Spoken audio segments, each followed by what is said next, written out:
Welcome to the Salmon Runs YouTube. Enjoy the video. You start by acting now, remove nearby items, and lay a towel to catch residue. Dampen the magic eraser lightly.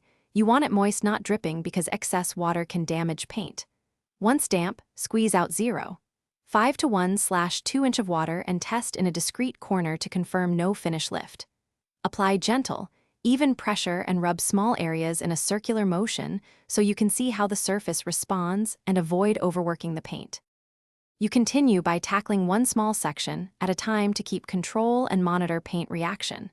Start with light pressure because the eraser's microabrasive action removes marks. Increase pressure slowly only if needed to lift scuffs. Rinse the eraser every 10-20 seconds and wring out so dirt doesn't smear back onto the wall.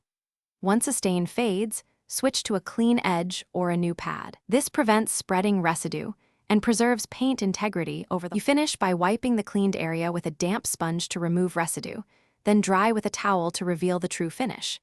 If you notice paint dulling or small losses, stop immediately and plan a touch-up with matching paint rather than continuing to scrub. Continued abrasion will worsen damage. If stubborn stains remain after careful work, consider priming and repainting that section, or consult a pro.